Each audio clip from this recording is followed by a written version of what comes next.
Getting hit multiple times coming out of that bike section. More drivers coming to blows.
Well, hello and good afternoon, everybody. Welcome back here to Slow Motion Broadcasting, and welcome to Season 3 of 2025 for the Formula Ford Weekend Warriors. This is the first round of this season, coming today from Oulton Park. My name is Ron Maunz. Alongside me in the commentary booth is Charles Boshell.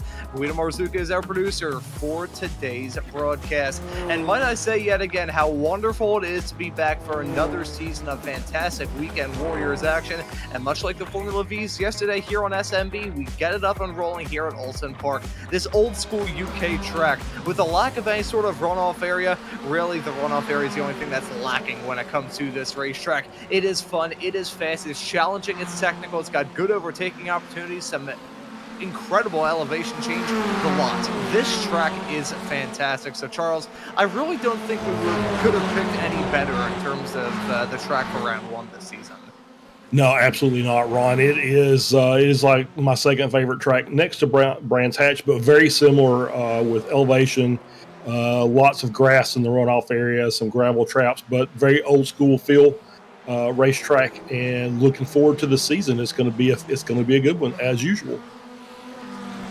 And getting it all started here today. Got 12 races to look forward to, as usually is the case here in the Weekend Warriors world. Got the season kicked off for the Formula Vs yesterday with a fantastic show, and getting it up and rolling here for the FFs today. And looking at the standout stars that we see season after season, race after race, week after week here in the Weekend Warriors world. We are following our reigning champion, the driver of the #1 car this year, changing his number as the champion. He has the right to do so. That is your Spec 1 champion, Mr. Daniel Tufts, currently slotted P2 in this qualifying session, as Mikey Pollard is your current provisional pole sitter. You have to go back to find P6 and P7 for our top running Masters competitors. It's Alan DeGassis and Antonio Reese. Those two took the lion's share of victories last season, but Daniel Tufts was definitely the standout star. And Charles, let's do an onboard lap with Tufts.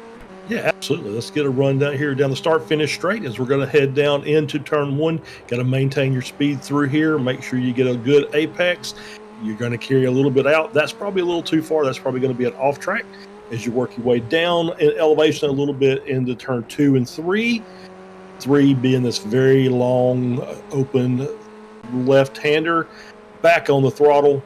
Heading down, we're going to get into this island bend kink here, and going to be very careful as he's letting some cars go through. He's not on a hot lap as he works his way through. Very difficult little corner there. It looks, it's very similar to the kink at Road America.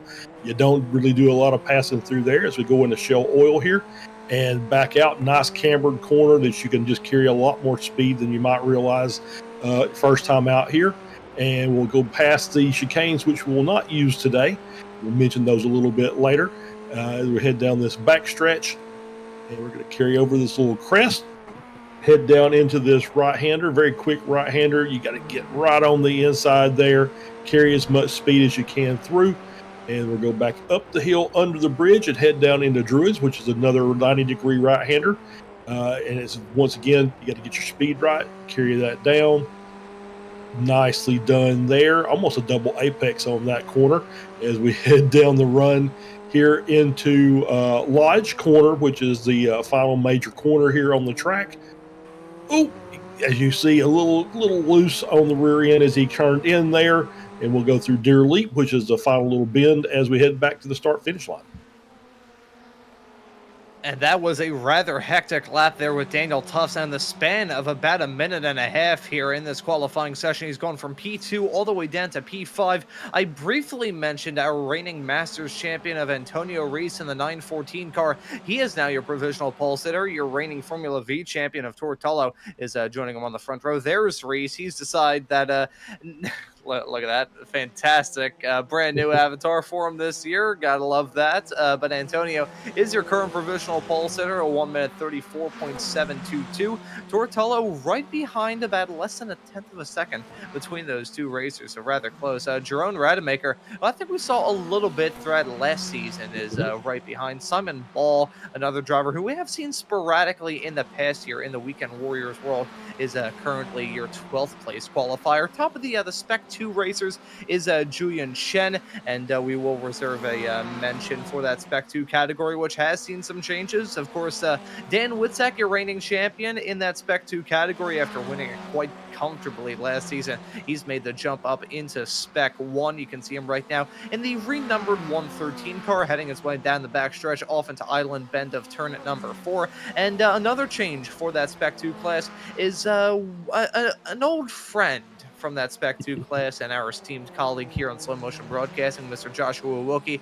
has re-entered the Spec 2 category. Now, I would joke about this, but as I said right before we got this show up and rolling, I quite like to be able to put food on my table, so I will swiftly and abruptly move on. Talk about Jason Perry and some of the other drivers that we've got in this grid. We've got some returning names, we've got some new ones here. Here's JJ Boskode. I hope I got that pronunciation correct. The Dutchman in the 247 car. The Spec Spec 2 racer, currently qualified in P28. Here's another one, Warman's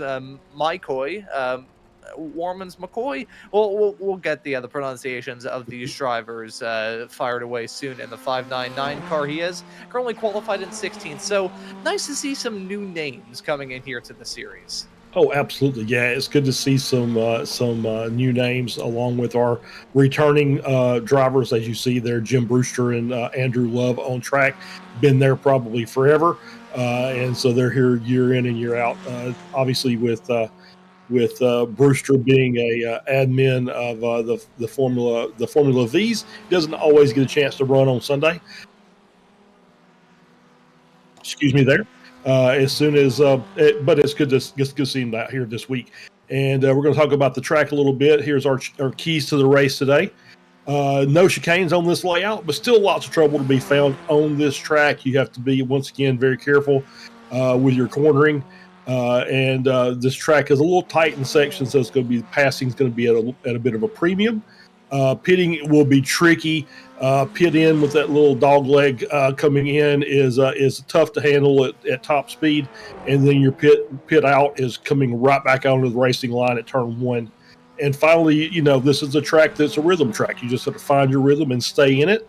And normally you get a pretty good result if you can do that. Obviously, we'll have to be keeping an eye on our off tracks.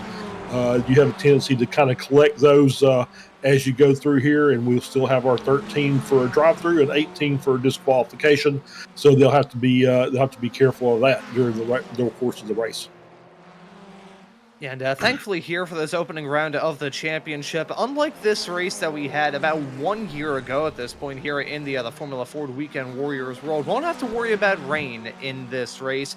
Potentially, possibly, hopefully, not too sure. Usually when I say that's going to be dry, that's when we get a boatload of rain. Actually, looking at the weather forecast, looks like we're going to have a 24% chance of rain at about 1 p.m. I would make the joke that I have done in the past that the iRacing weather forecasts are about as accurate as they are in real life. But after I did that, my sim didn't work for me for a week straight. And now that I'm doing some production work, I feel like that would be an even worse thing than it was as I was just commentating. So I will refrain from making any further comments of the sort. Keeping our fingers crossed that we'll have a dry race. We're getting into summertime here for the northern hemisphere at the very least. So hoping that we will be able to have some dry races all throughout the season. And the schedule that we've got here for Season 3 of 2025 looking very good here for the FF Weekend Warriors. Unlike those Formula Vs, didn't have a whole lot of alterations here when it comes to the official schedule versus what we are running here. Oulton Park kicking things off here today, followed by the Red Bull Ring heading off to Spielberg, Austria in 1 week's time. Summit Point, that's always a race that I look forward to. Absolutely adore that racetrack. Watkins Glen, that's going to be some good racing. Road Atlanta, I'm looking forward to as well. Always adore Road Atlanta. Laguna Seca, followed by Long Beach. The two L's going to be back-to-back, folled by VIR. It was marked as the full layout, which I was confused for the Grand Course, which we did run about a year ago at this point here in the Weekend Warriors. And if anyone's never seen the VIR Grand Course, think of a sad tapeworm as a racetrack, and that's roughly what you get there. Bathurst, Sonoma, Oschersleben, and Donington Park on the national layout will be the final 4 races of this season. So lots of racing action to look forward to here for season number 3 of 2025. But nothing really in this qualifying session. Just about everybody has gone down pit lane. So it looks like Antonio Reese going to start this season off with a Masters driver starting from the pole. Yeah, great job by Reese to get this season kicked off right. He's going to be on the front row with Tortolo, who is not a slouch by any stretch of the imagination in the Formula Ford. So that's going to be a nice battle to watch. But obviously still really good drivers hanging behind them. So, this first lap is going to be pretty critical. You got to get out and find you a spot. Like I said, get your rhythm, and you should end up having a pretty good race. Yeah, and looking forward to the first race of this season. And to get the racing action underway, let's take a look at the first starting grid here for Season 3 of 2025. That's going to be Antonio Reese starting this race from the pole position. Tortala will join him on the front row. It's reigning Spec 1 champion of Daniel Tufts starting right behind your reigning Masters champion. That's Tufts in P3. Jerome Rademacher will start this race in 4th. Mikey Pollard will start this race in P5 alongside Jesus Rodriguez in 6th, Felix Samoas will start in P7 alongside Edward Buchanan, the Canadian, in the 5 car. We have Kevin Adrian starting this race in 9th with Alan DeGassis running at your top 10. Yeah, Richard Hardwood starts in 11th. Simon Ball on the outside in P12. Soren Garrett starts 13th. In 14th, we have Joaquin Osbeck. Dan Witzak, our reigning Spec 2 champion, moving up to Spec 1, starts in 15th. Andrew Love is in 16th. Jim Brewster in 17th. Jason Chin in 18th. Raymond Brackenhoff in 19th. Jason Perry rounds out your top 20. And looking through the rest of the drivers that we have in the starting grid, it's Philip Fernandez starting this race in 21st, Stevie Ray, Series Admin, starting this race in 22nd. Jeff Wubker will line up in P23 alongside Mr. Joshua Wilkie in 24th. Brad Cathcart will start in 25th in the 905, followed by Ken Poulin in 26th in the 241. Wellman's Mycoy will start this race in P27 alongside JJ Bosgode will start alongside him. Jason Hughes, who despite having a Spec 1 number is a Spec 2 driver, don't get it twisted, will be the less of the drivers to set qualifying time, followed by Maurizio Nazelli, our reigning Spec Racer 4 champion, making a rare appearance here in the FFs, will start in 30th, alongside Aid Allen, Russ Telker, and David Lanehan will round at your 33 car starting grid. Nazelli starting at the back. Where have we heard this before, Charles? Yeah, he made a living on doing that during the course of the Spec Racer season, so that's it'll be something. He'll be one to watch as he works his way up to the field. We'll see how fast he can make it up to the front, and but we're going to focus on the front. Start this race, Antonio Reese starting in pole, Tolo on the outside, and we'll see what happens when we get through Lodge here and head down the start-finish straight to take this lap, get this race started. Yeah, and get the first race of this season going and rocking and rolling. I don't think these drivers will want to do the rolling over part, but I think they will be ready to rock it here for season number 3. There's already contact a little bit farther in the back. Someone popped up a wheelie. It is a very hectic start. They nearly went 4 wide there, but the green flag's that, and the drivers are on their way. Looking like a good start there from Antonio Reese. Looked like Dan Witzak was maybe going to try and size up and move a little bit farther in the back as Daniel Tufts looked back, going for a move on Tortolo down into turn number 1. There's some drivers a little bit farther in the back. That's Buchanan in the number 5 car, currently hounding around Felix Samoas in the 31. A very hectic start, and I'm surprised we didn't have a big pileup coming to the green. I'm not sure if you saw what I did there, Charles, with that driver popping a wheelie farther behind. You don't need to be a physics expert to know that is not a good thing at the start of a Formula Ford race. Oh, absolutely not. But it looks like everybody got off to a good start. No crashes or anything. Nobody's really dropped down. Andrew Love's down 3 positions, but that's the biggest dropper. Naselli is already up 3 positions. I will say Aid Allen, Russ Telker, David Linehan, these 3 drivers did not take the start of the race. Yes, unfortunate that they did not grab the green, but a bunch of other drivers did, as we have got some rain. That was the perfect camera shot there as we swiped their way, heading through Knickerbrook at turn number 7. That's Tim Brewster twirling upside down, coming out of the turn. The rain's coming down, the rain's up in the air, and Jim Brewster is as well. Wow, not a great first lap for Jim. Obviously, being up on your noggin is never the way you want to come out of that corner. So yeah, it's a tough break, tough way to start the race, and looks like he's fallen all the way to the back. I think he actually did get back up on the back on his wheels, so that is at least a good thing. He is at least rolling. I think Osbeck was the other car back there that might have been involved with that. But the rain is coming down. Right as I said that we're probably going to have a dry race, the iRacing weather guys are like, screw you, Ron. So it's raining now. These drivers have a real tough task on their hands. If it stays like this and it's just a small little band of rain, which looking at the iRacing weather forecast, just looks like a small little burst. If they can keep this track relatively dry and relatively warm, they're going to be smelling like a bed of roses. Otherwise, they may be in for a world of trouble. Look at that. That was racing between that was Daniel Tufts, and Tortolo battling off into turn number 5 of Shell Oil's corner, that hairpin. Super good overtaking opportunity. These drivers are packed in. They are incredibly close to one another. Look at that. You got Tufts, then Tullo, then Rodemaker. Just a lot of drivers all running nose to tail to nose to tail to nose to tail as we take a look at this moment for Jim Brewster, soaring to new heights coming out of turn 7. Yeah, and that was, I think that if we're gonna call that, I think that was on Jim. Maybe pushed a little wide, made wheel-to-wheel contact with Osbeck, and we've got Jason Hughes is already in the pits, so he's in now, and he's looks like he's taken his fast repair and came back out, and Osbeck has as well. Yeah, that was a very bizarre collision for Jim Brewster. He popped up into the air, landed back on the dirt, and started spinning around like a top in the grass. That was a very bizarre collision, but it's going to end the same regardless. He's still out there on the racetrack, has taken that tow, and he's rejoined this race, albeit he is all the way down in P28 right now. As we see these racers still packed in like sardines at the front of this field. Sardines in a can to Adam Thompson, who's for some reason never been able to understand that analogy. We take a look at this moment. Kevin Adrian Summon, Ball making contact, Ball giving Adrian a bump and run coming out of turn number 7. Not sure if that's an advisable strategy. Didn't work out though very well for Adrian, and as much as Ball gained another spot, I think that 4X was probably not worth it.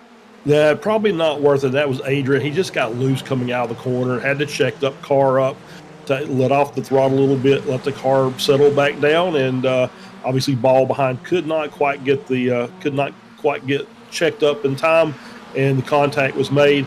Obviously, I don't think there was any ill intent there.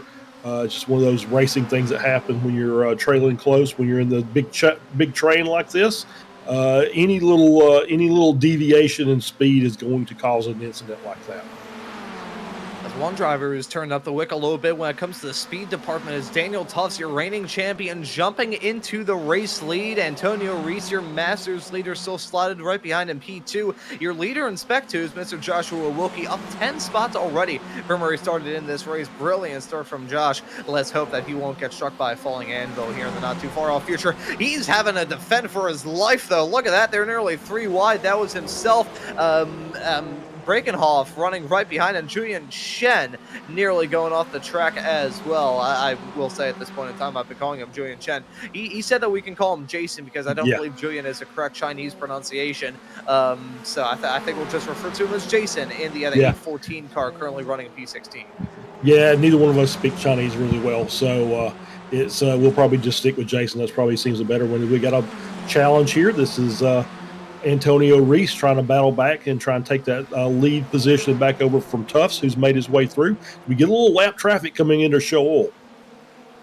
Yeah, I'm trying to figure out exactly who that is. Ooh, Daniel Tufts jumping a little bit farther up the line. Yes, that is Jason Hughes there going to pull out of harm's way coming out of the turn. Sportsman roll from the driver of the number 7. He came into the pits early, maybe a little bit of damage on that race car from an earlier incident. He's gone back at it, let these drivers race, and it is a hornet's nest that we're following right now at the front of this field. Outside the 1 second gap between Samoas and Buchanan, the entirety of the top 13 are packed in very, very close together. And even from them back, looking at this fight involving Wilkie, Breakenhoff, and Jason Chen, it is a hornet's nest there too. So these drivers have absolutely no room to run or hide in the early stages of this race. The rain is still coming down as well, but as I said, rather thin band of very light rain marked as blue, which is just about the lowest amount of heavy rain that you can get here. So rather light in terms of the drizzle, and iRacing still marking the track off as dry, but it has cooled off by about 10 degrees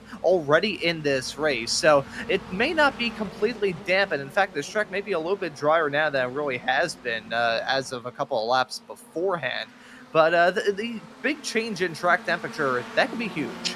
Yeah, absolutely. And this looks, as you said, not enough rain really. The track's held it well. Not really seeing any kind of sheen on the track yet from the graphics, so track still looks like it's fairly dry. I'm not seeing any spray coming from the cars, so the heat that the drivers managed to get in there during qualifying is kind of stuck around, and it has cooled off. That's going to make the cars probably a little bit tighter as far as their cornering is concerned. But once it starts getting a little wetter, if it gets wetter, then we'll see that mechanical grip degrade quite a bit. may have been an incident a little bit farther in the back involving Philip Fernandez. Saw him dropping down like a stone thrown into a pond. And let's take a look at that moment. Contact with himself and Andrew Love. Look at Jason Perry, though. He avoided that by a matter of millimeters. I think we should, if we can, potentially, Guido, do an onboard shot with Jason Perry, as he had to drop the anchors and was oh so close again, caught up in that drama as well. Let's follow all of that drama. They had their way down into turn number 4. Let's look at this from Perry's perspective. The contact being made, synchronized spinning, and oh nice. Man. That was nicely done, and that was a great job by Stevie Ray to sneak around on the outside to get that position. And avoid the contact as well. So some great driving out there in this rain on this rainy track. Man, that was absolute full terrifying. There's no other way you could describe that. Should say the pit window is open, and the yardstick that we usually have in terms of determining whether or not the pit window is open is Mr. Stevie Ray, who has now come down pit lane. So he's the first to bite.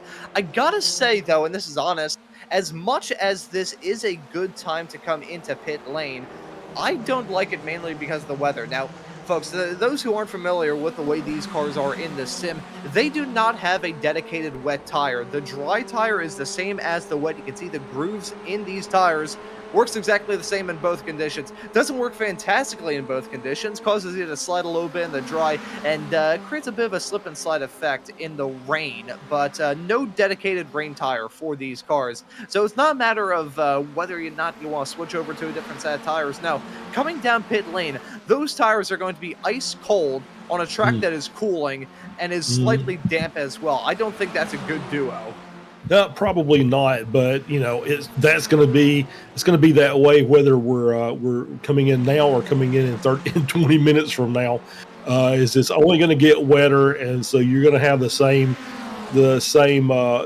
issues with your tires as far as tire temp and track temp. Actually, make it a little bit cooler as we go through. As we're going to get on board here with Ken Poulin coming through Shell Oil and back out on the track. It looks good so far. And yep, he said, you know what? I don't think I want to try this. Maybe not. Maybe didn't get any rain practice this week and thought better of trying to finish this race. Maybe he felt like he was starting to lose the car a little bit. But he said, I think I'm going to just go ahead and pull off, and we'll call this one a day.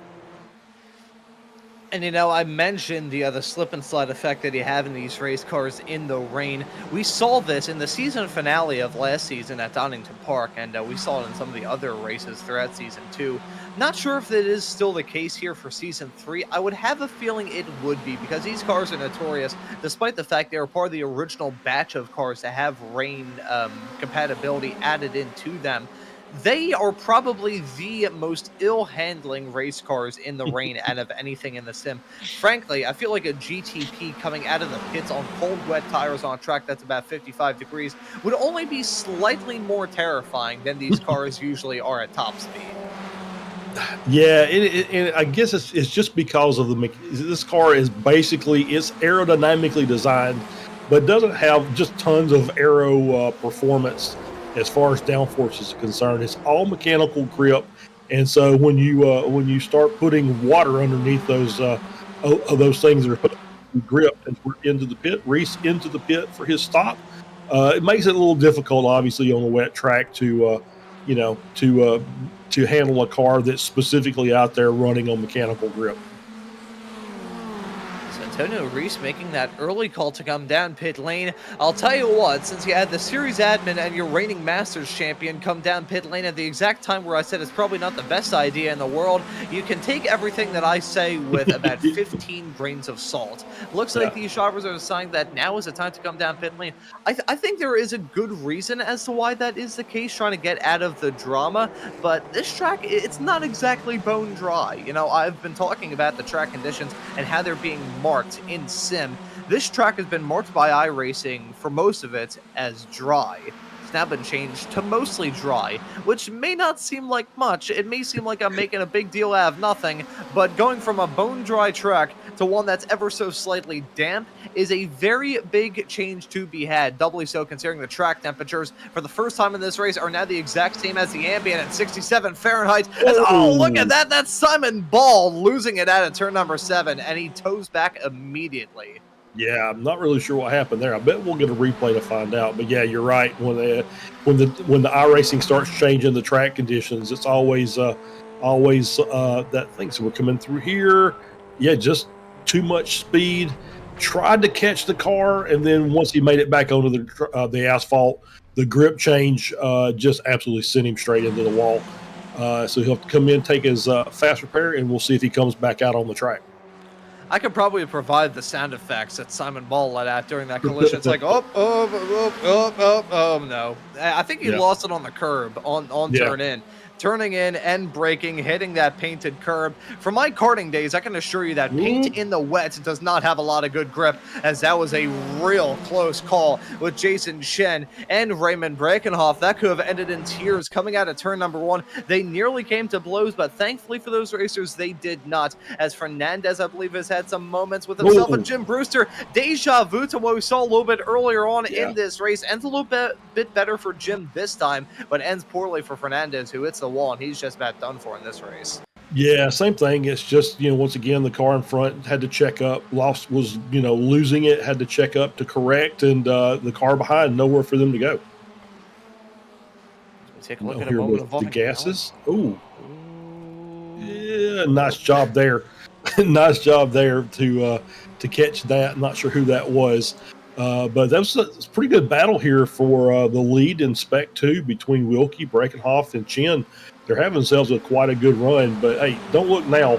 Maurizio Naselli is up to P14s. He's up 16 positions already. Just scything through the field at the present moment. The same can be said about Jerome Rodemaker, who just got a move done. Oh, that got a little bit squirrely down into the final turn around this racetrack. Turn number 11, technically not the final turn, but I mean, come on, turn 12 is just basically a small low meander to the left. Gets that move done down in there. Was oh so close to ending up in the grass and the gravel on the outside, as things have gone wrong for JJ Bosgoed in the 227. Andrew Love had to snap that steering wheel in the opposite direction to avoid any sort of contact with the Dutchman.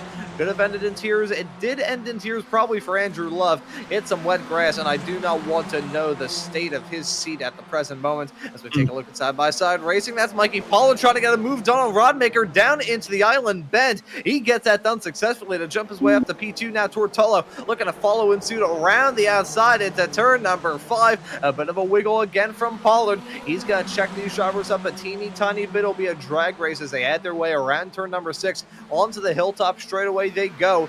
Tolo looking to keep that momentum rolling, get a small little draft off the back of Pollard's car. Looks like he's going to be able to clear him down into the turn. Jesus Rodriguez also looking to get involved in that action as well. And I will say here as well, Charles, looks like the rain, at least on this end of the circuit, despite the fact there's still a little bit of spray being kicked off the back of these race cars, I think the rain is just about stopped. I think you're right. I was just noticing that myself, and looks like that, as you mentioned, the track temp is almost down to air temp. It looks like it's already starting to climb back up, so it's already starting to get more heat back in it now that the rain's done. So don't see anything on the track. So now the track will start drying, and the grip levels will increase for these guys. And it'll be even more crazy as Felix Samoas comes in for the pit stop. We did see a couple other drivers come in from just a few minutes ago. I think Dan Witzak and Maurizio Naselli came in on the last lap. And now Samoas is in for his pit as well. And we're still got that nice battle. It looks like Brakenhoff has passed Wilkie to take over the lead in Spec 2. Yeah, that Spec 2 battle is rather titanic. Those drivers started well farther towards the back. I think I'll have to look through to see the stats from last season that I have written down somewhere on my computer. I believe the Spec 2 pole sitter here in this race, which I believe was Jason Chen, started all the way down to P16, which was either tied or maybe even worse than the highest starting spot from a Spec 2 pole sitter last season. So nice to see them scythe their way up into the top 10. And that battle has been really, really intense between between those racers. As much as Josh Wilkie was able to seal the deal and win the Spec 2 championship a couple of seasons ago, I think he's going to have a very strong amount of competition for him here in season number 3 as that's been going on. I will say Daniel Tufts, he's kind of run away with this race lead. I say run away. He's got a 1.5 second lead, which, you know, in the grand scheme of things, that's rather small. If we were watching an F1 race, we'd have to pull up the AWS battle chart graphic prediction thingamabobber, and we'd be talking about this being the greatest battle in the history of the sport. But compared to what we've seen already in this race, a 1.7 second gap is a vast yawning chasm, as that was Tulloh getting a move done on Pollard to move into P2. Yeah, good move by Tulloh to move to the inside and make that as Buchanan's in the pits now. So some of our lead groups starting to come in and peel off, and that just kind of opens that gap up a little bit. The obviously Reese was already was battling with Tufts, and then when he came into the pits, that gave Tufts a little bit of a gap. But as you can see, there's a hornet's nest behind him, and one little mistake, and it's going to be 7 cars up there at the front. Look at those drivers still dicing down the lakeside straightaway off into Island Bend of turn number 4. Starting to see a lot more drivers make that call to come down pit lane. I think we just saw a swapperoo a couple of moments ago between Russell Telker and David Lanahan, which is interesting because neither of them took the start, so I'm not sure what sort of shenanigans were going on there. The crew just moving that car in front of him to try and make up a spot, as Buchanan, he's actually exited out all the way down to P24, so I'm not sure how long of a stop it was for the driver of the number 5. We've got to look at that now as we saw the side-by-side racing down into Knickerbrook of turn number 7. Yes, that is a funny corner name. No, I will not relent in saying it. Yeah, looking through, I was thinking, yeah, Buchanan spent a lot of time down pit lane. I'm looking through 54 seconds down pit lane and 33 seconds stopped in his pit stall. Either he had a penalty or his mechanics were taking a nap. Yeah, it seems like that was maybe just didn't have his fuel number set or something. It took much more fuel than he needed. It seems like it's still a little short for like a pit entry speeding penalty or something like that. We see a couple more cars. That's Rodemaker and Harwood coming into the pits. 2 more at the front of the field making that call to come down pit lane. The rain's gone, the sun is coming up, and I gotta say, as all this is going on, the track temperatures have skyrocketed from 67 degrees not terribly long ago all the way up to the inverse, 76 Fahrenheit, which is just about perfect in terms of racetrack temperatures. Maybe you want to be a little bit warmer just for the sake of the tires, but for a racer, that is pretty much perfect. See a little bit of spray still out there on the racetrack, but iRacing marking the track as dry. Just a couple of puddles and a small little bit of moisture every now and then. It's like pulling your towels out of the dryer. It's like, is it slightly, ever so slightly, lightly damp? Yeah, but I can just fold them up and they'll be fine. They'll dry in the air. Yeah, absolutely. I'm just kind of looking through the our timing and scoring software. We've got a couple of drivers out there if the off-track count is correct. And most of the time it's pretty close, but we got a couple of drivers out there that are kind of flirting with the drop throughs. They're going to be a little more careful while they're out there. One of those being Daniel Tufts. Of all the drivers, he's got the highest number on the board.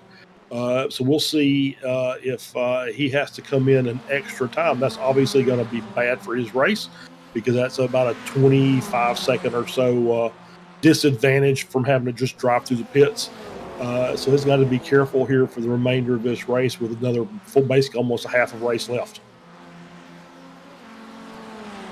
Yeah, and this has been a rather hectic start to this race, and a rather hectic start to the season. In the first 21 minutes, we've had drivers go upside down, had a driver pop a wheelie before we even grabbed the green. A rainstorm has come and gone. We've had multiple drivers decide that now is the time to come down pit lane, but now that we are getting into that, as much as the pit window, I should say, opens pretty much around 8 minutes in, probably at the earliest, especially if there's a slightly weather-affected racer. If you can pull off some brilliant fuel-saving strategy, this is really the time that we see everybody make that call to come down pit lane. So have a feeling we're going to see those pit stops become a bit more of a reliable sight as we see a moment involving JJ Bosgoed in the other 247 car. That was coming out of Druid's corner of turn number 10 into 11 of Lodge and loses it off into the grass. I've done that about 1,000 times, so that's one of those. It's just Felt you, that. you just always carry it, always carry too much speed going there into lodge, and if you don't have your line right, it does have a little bit of camber, but you can just kind of overshoot that, and you're over there. And as he did, what JJ just did there was just basically try to turn the wheel to make the corner, and just obviously carry too much speed. And yeah, we've got, I think Stevie Ray came in around the 9 minute mark. So you're looking at the inverse of that, which is going to be at 31 minutes is going to be your max time on track. So yeah, it will have the remaining cars coming in within the next 7 or 8 minutes to get this pit lane done, get the pit cycle done, as Pollard is now into the pits for his stop. Mikey Pollard, the latest driver to come down pit lane in the number 73 car. A rather good competitor from last season here in the Formula Ford Weekend Warriors. I believe he grabbed a couple wins, or at least he got very close to it throughout the season. Let's see what season 3 will have in store for him as we jump back to the driver still out there on the racetrack. Following this pack involving Jesus Rodriguez, Soren Garrett, who's been on a hard charge, 10 spots gained ever since the drop of the green flag. Brilliant stuff from him. And Tortolo running as he usually does here in the Weekend Warriors world, up towards the front of the field, slotted in fourth at the present moment. We'll say that one driver that we aren't seeing right now is Ian Joyner, who, despite not contending for a championship last season, still walked away from season 2 with the most amount of wins out of anybody in Spec 1. That class was truly up in the air, as here comes the move from Garrett on Rodriguez, jumping into P2, and being noted from our producer, Mr. Guido Marzucchi. Josh Wilkie, the hard charger, your current Spec 2 leader, 19 spots gained since the drop of the green flag. Yeah, absolutely. He's done a great job. He'll lose a few of those during his pit cycle when he comes in to make his stop, but otherwise had a pretty good run for today. Still in that battle with Jason Chin for Spec 2 supremacy there, still running at P5 and P6. And Alan DeGasse is now up to P7 as leading the Masters class. We follow Felix Moa is involved in a battle of his own. This is the battle of the drivers who have already made that call to come down pit lane, as here comes Tortolo making that call to come down pit lane in the number 27 car. It's going to give an uncontested podium spot to both Soren Garrett and Jesus Rodriguez. As we look to that battle a little bit farther behind, though, I gotta say things looking pretty all right. As we'll take a look at this moment involving Philip Fernandez. I was just going to say things are looking pretty all right for Antonio Reese as it stands presently, as Fernandez with another off-track excursion down into turn number 7. Very good save. Yeah, great job to keep that off the tire barrier. I believe that was I was going to say, I think that was Jason Hughes that I saw. So he's coming down in through 3, just on the outside. He's just kind of, once again, staying out of the way and just carrying too much speed for that angle coming through. And and he's go ahead and towed it back. He said, that's enough for me today. Come out. He did a good job, obviously a little bit off the pace first time in, at least that I can remember, but did a good job. Just kept the car, in line, didn't get in anybody's way. So good learning experience, good laps around the rest of the drivers. And one thing to raise is that these Formula Ford cars are difficult. They are rather tough to drive here in this sim. They completely refreshed them. iRacing completely refreshed them a couple of seasons ago. And since then, they've been tough to manage. It is a woolly beast of a race car that you have to keep around. May not have the most amount of power, may not have the most narrow tires, may not have the least sophisticated suspension in this sim, but it's a tough ride. As Soren Garrett has made that call to come down pit lane, it's going to leave Jesus Rodriguez in P2, probably going to elevate Wilkie up into the podium spots unless he makes that call to come down pit lane, which he just did. That was a very quick call to come down pit lane for Josh. I think he got away with that without ending up in the wall, which is a Christmas miracle if ever one has been seen. Yeah, that was very, very late. We're going to get a replay here as he's coming out of Lodge down the front straight. And, no, there's where it was. Oh, look at that. Very aggressive. I don't know if that's going to be a penalty or not. He crossed that white entry line. Apparently not. Looks like he's going to come back out. So they didn't give him a penalty for pit entry infringement. So he survived that, but obviously very aggressive on pit entry, passing a car going into the pit in line. Yeah, I'm looking through to see whether or not Mr. Wilkie picks up a penalty for that. Frankly, the penalty that he would get for something like that would, it wouldn't be as strong as a penalty would have been if he was still behind that number 7 car coming down pit lane. Should be a reminder to anyone who hasn't seen a Formula Ford race before. These cars do not have pit lane speed limiters, so as much as you'd think, okay, yeah, just stay behind and you're going to be the same speed hang down pit lane. No, you could have a checkup. So that could have been bad for him. I think he got away with one there looking through. No black flags to Josh yet, and frankly, if one hasn't come now, it probably will not come at all throughout this. So Wilkie got away with one there as we jump back to the battle of the drivers who have come down pit lane already in this race. It's Antonio Reese currently slotted in P12. He's right behind Mikey Pollard, and look at Felix Samoa is involved in that battle as well. He won the season opening race for the Formula V's yesterday, and looking pretty all right now. Yeah, so far so good. And we see, I think we're down to 6 drivers left that haven't pitted yet. With the gases coming in, that's going to give the Masters lead to Cathcart. Wupker's coming in as well, so that's going to pull Antonio Reese back up. So you're seeing the cars that have already pitted that were running up front are moving back up to the front in short order. So is it really going to be what Tufts has done since these drivers have taken their pit stops, and how much time they may have gained or lost being in traffic? So we'll find that out here probably within 3 minutes time. Yeah, we are certainly getting into crunch time. A lot of things are going to change in the next few moments. And to all of you tuning into this broadcast here on Slow Motion Broadcasting for round number 1 of the Formula Ford Weekend Warriors here for Season 3 of 2025. If you have enjoyed the racing action thus far, how about you hit that subscribe button and the notification bell so you never miss out on any of the racing action. I feel like it's just standard stuff that I need to say all throughout one of these shows. Always need to get those mentions in. And hey folks, every single time I mention that, Mr. Wilkie actually gives me a jar of peanuts that I can snack on after some of these broadcasts are said and done, as we look at some very close quarter stuff. They head their way off through turn number 7. As much as that is a cute and cuddly name, turn number 7 is a terrifying one, as a rather big change up at the front. Daniel Tufts has come down pit lane. Yep. Tufts is in for his pit stop, so we're going to find out how everything's going to shake out. As we've got, going to get a replay here.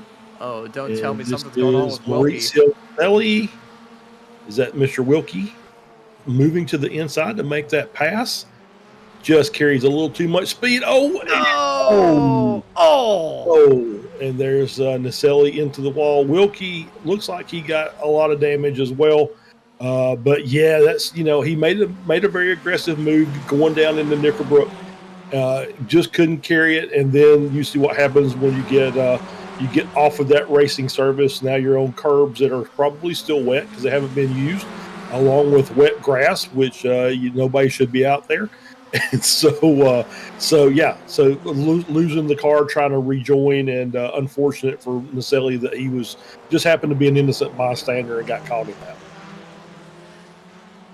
Unfortunate there for Josh. That's exactly why. As soon as I said that thing where he gives me a jar of boiled peanuts after these broadcasts for every single time I mention subscribe and hit that notification bell, right as I say that, he ends up getting struck by a falling anvil.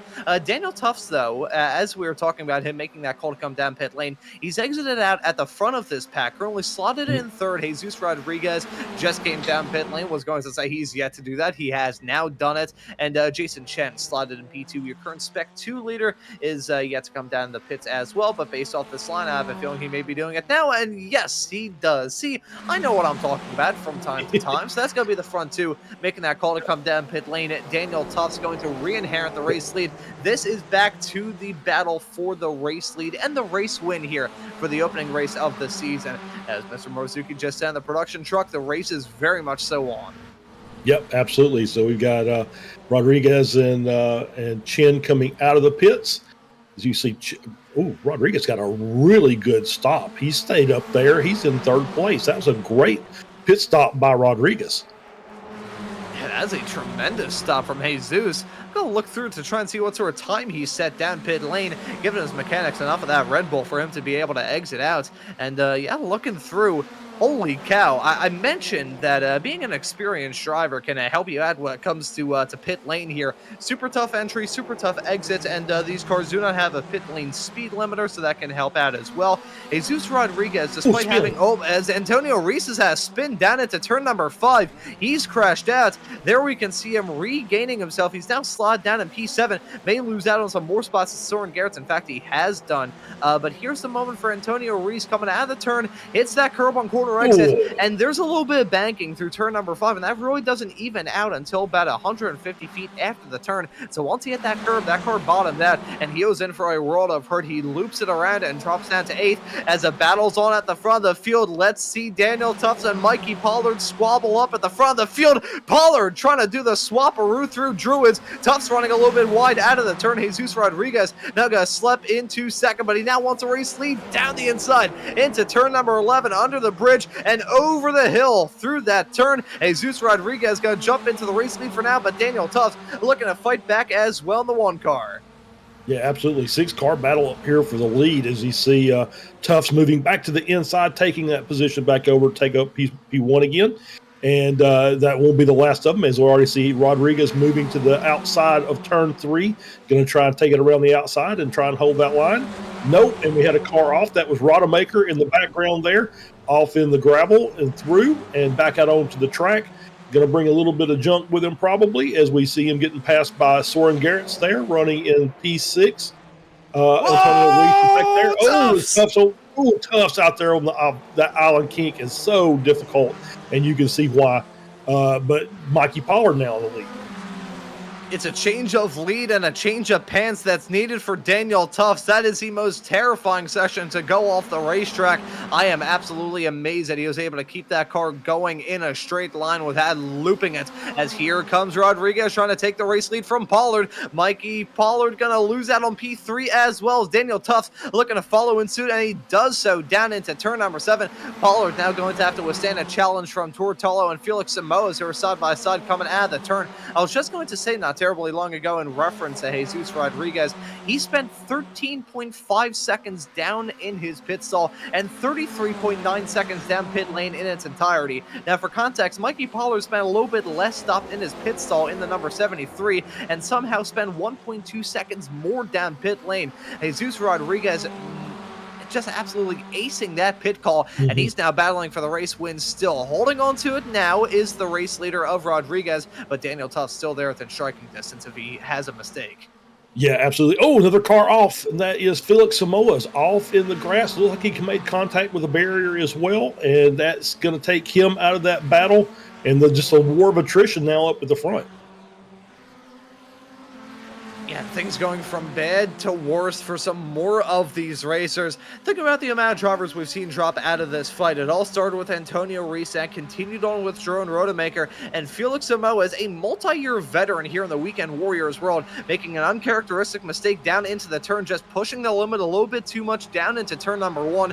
Old Hall Corner is so tough to try and nail down in these race cars. Got that back end trying to swap ends with you, and unfortunately there for Samoa is going to learn the hard way why turn number 1 is a section of this racetrack that you can never be comfortable on. Daniel Tufts looking to jump into the race lead with 5 minutes left to go on the clock. Jesus Rodriguez still there to try and pounce, and Mikey Pollard getting involved in this battle once again, the 73.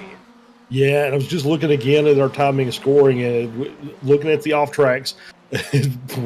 Tufts and Rodriguez are very close to the limit.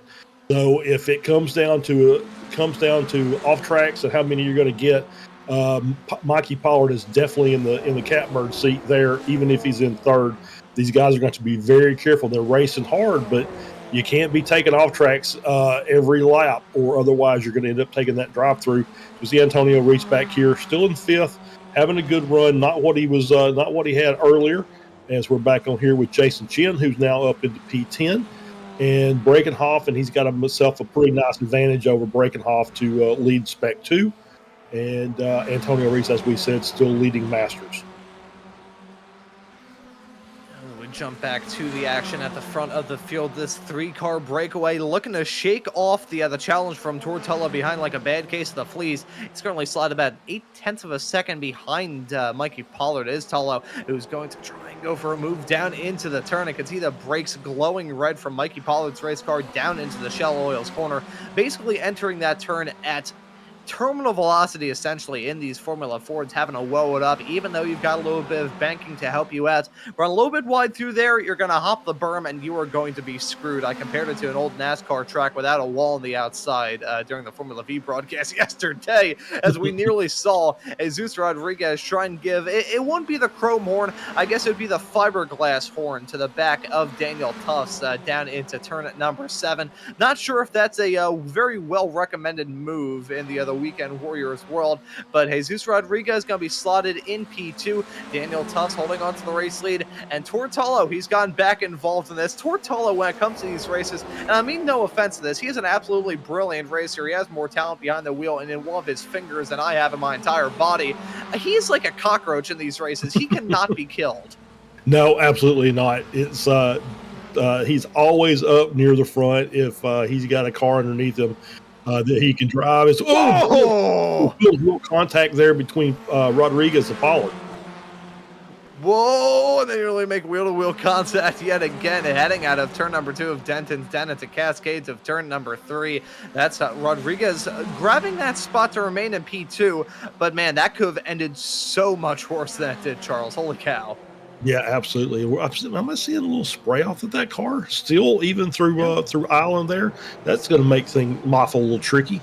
But yeah, just thinking about Tolo again is we've seen him make some brilliant moves in the final couple of laps of a race to pick up victory. So he's sitting in a good position. Those guys up there should be kind of worried.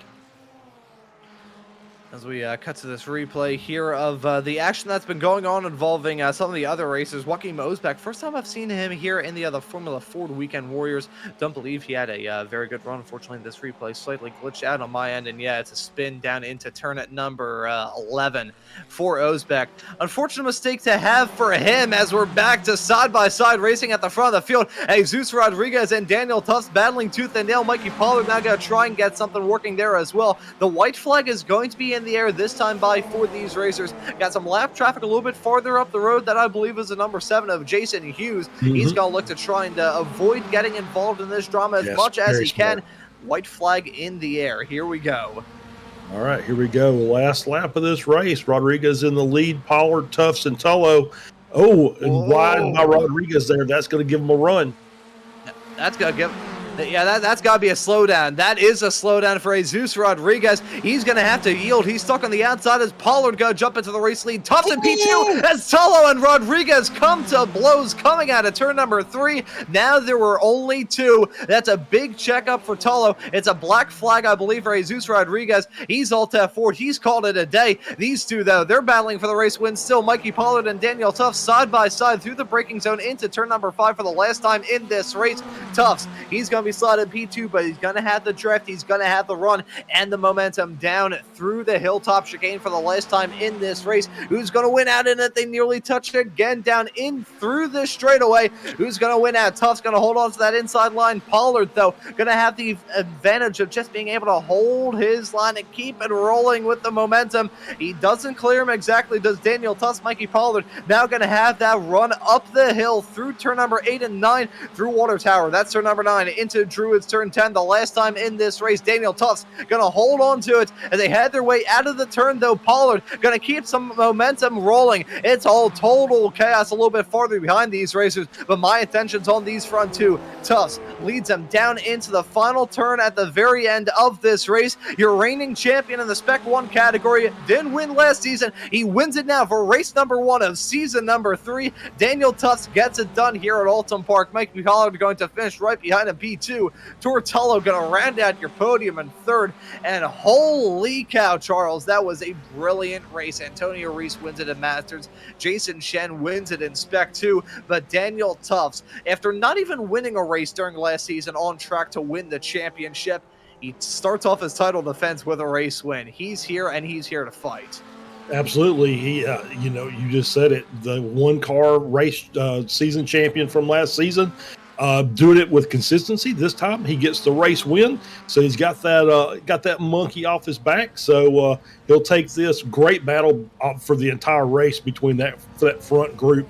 It seemed like it was an ever changing list, and we saw the attrition work its way down from the final few laps from 6 to 5 to 4 to end up being a 2-car battle. And great driving by both Tufts and Pollard. Pollard obviously will be upset he didn't get the win, but that was a great finish. And holy cow, what a way to get this season of Formula Ford Weekend Warriors action here on SMB up and rolling. Stevie's out of gas. I can hear that car puttering across the line as he heads his way up the hill. Thankfully, as much elevation change as this racetrack does, it doesn't have as much as some others, so he was able to keep that car rolling. We're going to take a look at the results at the end of this race and try and catch our breath because, man, that was a whole lot of fun. Daniel Tufts, though, going to walk away with the first race win of this season. The Brit starts his title defense off strong with a victory here. You can see the jumping action further in the back is shot. I will never get tired of that sight. Mikey Pollard, he probably won the race win, but hey, a P2 to kick the season off is still going to be a good result for him. Tortolo, I think for the second day in a row here in the Weekend Warriors world, go round out your podium in third here at Oulton Park. Strange how the universe works. Richard Harwood, who I don't think we talked about at all throughout that broadcast, ends up in a rather uncontested P4. Nowhere near the drivers up the front of the field and nowhere near anybody else behind him. Harwood just keeping his race calm. He stayed out of the headlines, which I think is a good thing in some of these races. Jerome Rodemaker will round out your top 5. Antonio Reese will finish in 6th. Jason Chen in 7th. Those two drivers win Masters and Spec 2 respectively. Dan Witek, your reigning Spec 2 champion, will kick off his Spec 1 adventures with a P8 result here today. Raymond Brekenoff will finish in 9th with Kevin Adrian rounding out your top 10.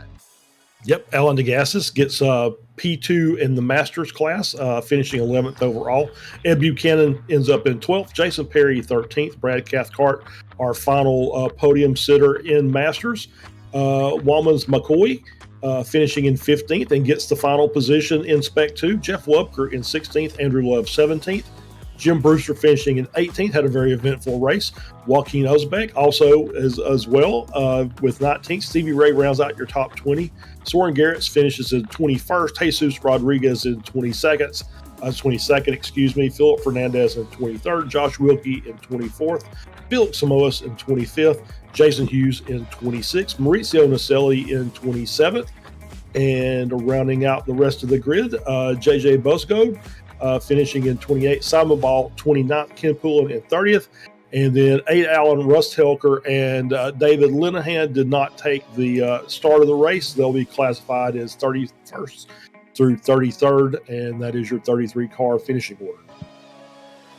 So that's how it all shakes out at the end of this very, very exciting opening round of this championship. And it looks like some drivers are up there in the interview waiting area looking to have a chat with us at the end of this race. And I think the first driver that I am going to look to have a chat with, I see he's currently deafened at the moment. So I'll wait for Jason Chen to undeafen himself so he can hear us and we can hear him. We've had the opportunity to have a chat with him before, and I'm sure he is very happy with the way he got this season up and rolling. A win in Spec 2, a P7 result as well. Can certainly not turn your nose up to that in the slightest. And we'll say as well, my colleague, Mr. Charles Boshell, has had to step out for the rest of the show, so it's just going to be me that you guys will be hearing throughout the guys and gals will be hearing throughout the rest of this broadcast. How can I forget Tam and Michelle and everyone else in the YouTube chat? Thank you to all of you tuning into this broadcast as well. But to kick things off, I think I will drag in the man who I said I was going to have a chat with, Jason Chen, now joining us here in the commentary booth. Jason, welcome into the booth and congratulations on the Spec 2 win here at Oulton. Happy to talk us through this race. Oh, hello. Thanks. Yeah, I don't know if you caught it on the broadcast, but at the start, I had to go off onto the grass twice because the cars in front. Hello? Yeah, we're just from Guido. Okay. We've got on screen right now. I can see that long yeah, going at the start. Yeah, I had to avoid two times. I almost like went into the back of Andrew Love. I had to take two separate exits, and just good thing that there isn't a wall right there. There was a little bit of space both times to kind of take avoiding action. And then the start was a little bit hectic. I think I saw, like, I guess if some people in front or just behind like crash out, I just kind of stayed steady. At first, I tried to gain some positions, but then it became clear that I didn't have the pace to pull away from them, and then they got me back again. So I was like, I thought we kind of all had the same pace. I might as well just sit behind, save fuel, because each leader takes 1.5 seconds to add. So if I save a leader, then I'm just going to be ahead after the pits. So I was just staying behind, and I was kind of getting annoyed that the two cars in front, like Joshua and what's the other guy? But I forgot. But they were going side by side a lot. They were fighting for position really hard, and I was thinking, what is the point? Like, we've already all showed that we have the exact same pace. So, and we were going half a second a lap slower sometimes, just because they were going side by side. So yeah, but I was just staying behind. It's the kind of the Alan Prost mentality, I guess, of just staying safe, taking calculated risks. I didn't see a reason to try to overtake them. I just stay behind, coast, save fuel, and then pit later and get clean air that way and show my pace after they pit and to the end. So yeah, that's what happened. And I also made sure to take extra fuel because I didn't want to run out of fuel like I did last season at Laguna Seca. So learned my lesson there. I'm not sure if anyone has told you what the Thompson Trophy is here in the other Weekend Warriors for running out of gas, but kudos to avoiding it here in this race, and kudos for the win, remaining patient in a race that was just full of absolute insanity. I mean, from lawn mowing at the very start of the race to the rain coming in throughout the first half, and then having to worry about all the drivers battling around you and just trying to keep a calm, cool, and collected head on your shoulders. Looked pretty crazy out there, and I'm sure that rain bit, even though the track never really got too soaked, I'm sure that didn't help nerves either. No, it didn't help. It looked kind of slippery, but the grip I thought was fine, but I couldn't really tell anyway because I wasn't really pushing that hard. I was just mostly kind of staying patient, sitting behind. Just, they had good pace. Like even if I was in front, I wouldn't have driven any faster. So I just sat behind. Yeah. And now looking ahead to the next race of this season at the Red Bull Ring in 1 week's time, are you going to be out there on the racetrack for that one? And if so, what are your thoughts heading off into it? Unfortunately, I'm not planning on racing at Red Bull Ring, but I am hoping to race the next few races afterwards. I don't know off the top of my head which ones they are.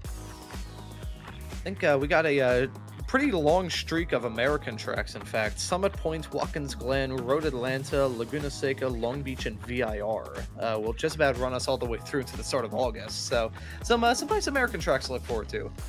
Yeah. I hope I'll be there for all of those races except for Red Bull Ring. And I remember that race at the Red Bull Ring last season. I think we had someone flipping on the final lap. I can't really remember with the amount of broadcasts I've done up to this point of the year. They all kind of blend together. So who knows? It may not even be at the Red Bull Ring that memory came from. But Jason, looking forward to seeing you out there on the racetrack. And hey, if you are contending for a championship this season, what a way to kick it off in the Spec 2 category. Well, I'll let you give any thanks or shouts out before we let you go and celebrate the win. I'd like to give a shout out to my endurance team. I wasn't a part of it, but I had 5 people from my endurance team drove and win in their Majors 24 split in very convincing fashion in the GTP category. So give a shout out to them. It's the Sapphire Sim Sport racing team. Split 7. I don't know, it's a hosted event, but it kind of makes up for a lack of Le Mans 24 hours, if for those who don't know, since iRacing doesn't have the license.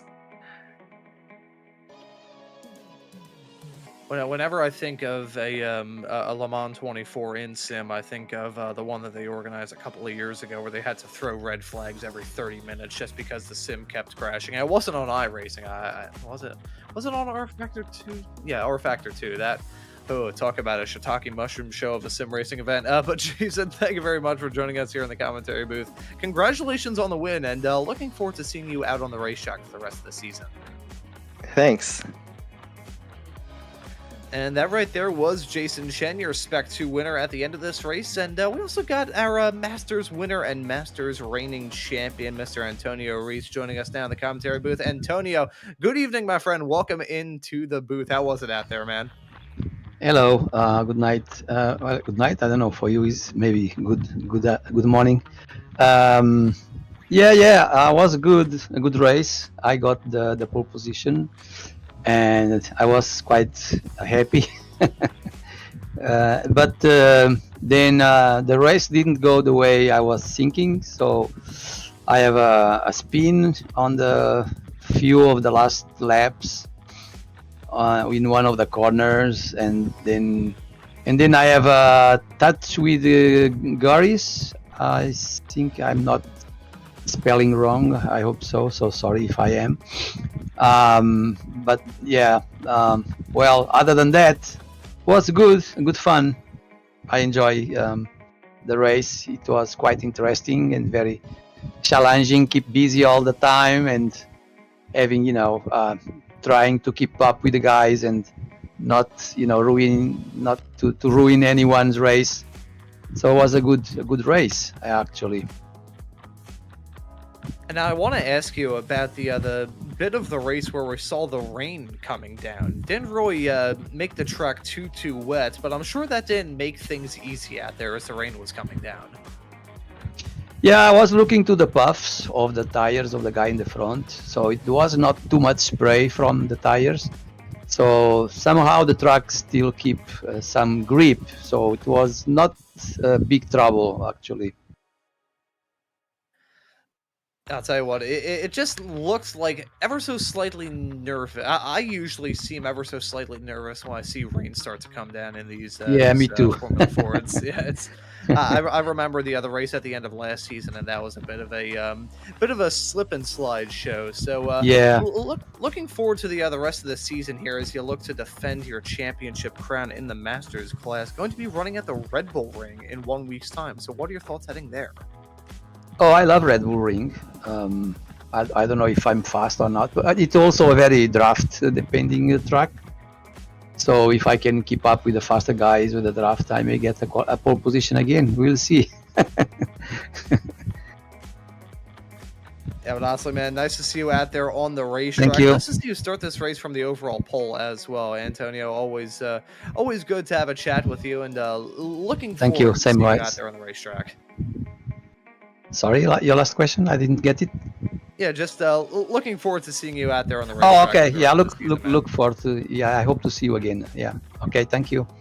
Yep, and thank you as well, Antonio. That right there was Antonio Reese joining us here in the commentary booth after winning it in the Masters class. We have time for one more interview, I believe, and it's going to be a quick one with our race winner at the end of the day and reigning champion here in the Spec 1 category, Daniel Tufts. First off, Daniel, before I ask you about this race, how does it feel to have that number 1 of the car here this season? I think it makes me lighter because I didn't expect to be at the front at this track.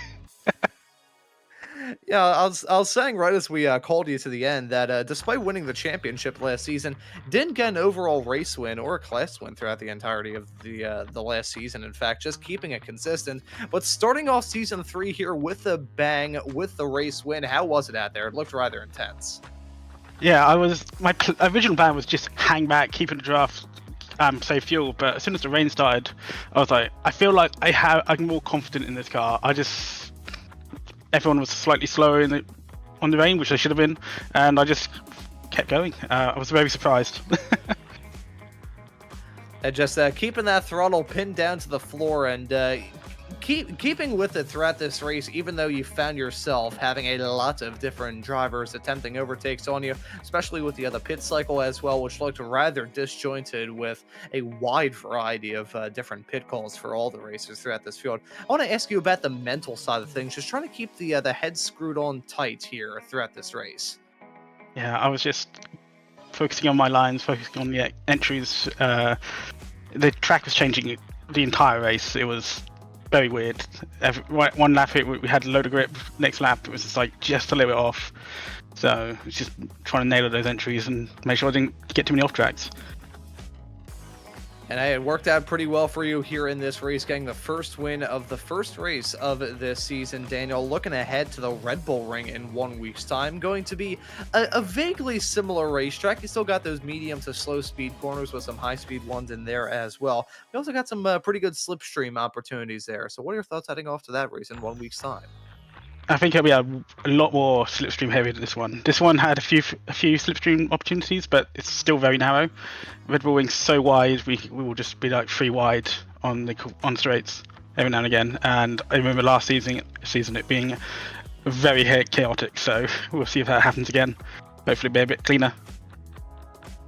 And keeping my fingers crossed that we won't see the other drama that we saw at the end of that race last season. I joked about it in my interview with Jason Chen, the Spec 2 winner, earlier on, that we had a driver upside down at the end of that race. So keeping our fingers crossed we won't see any aerial acrobatics there at the Red Bull Ring. And looking forward to seeing you out there again on the racetrack, Daniel. We'll let you give any thanks or shouts out before we let you go and celebrate this win.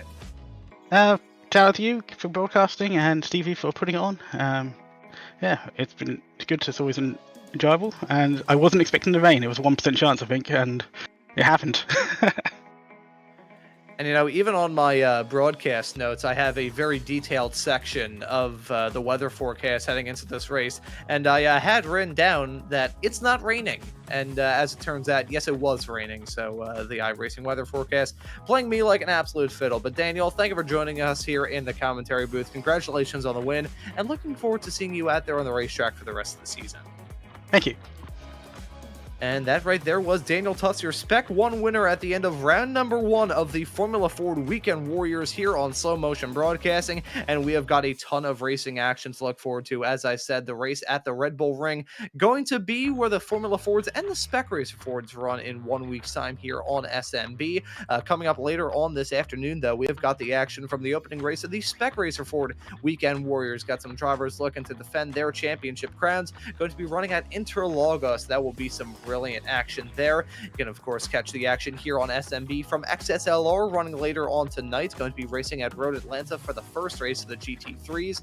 Sim Racers Group going to have the F4 broadcast on Tuesday nights now here on the East Coast at 9:45 Eastern, followed the next day after by the F3 series, where our esteemed colleague, as I like to call him, Chief Meower himself, Mr. Adam Thompson, was able to grab the win at Imola last week.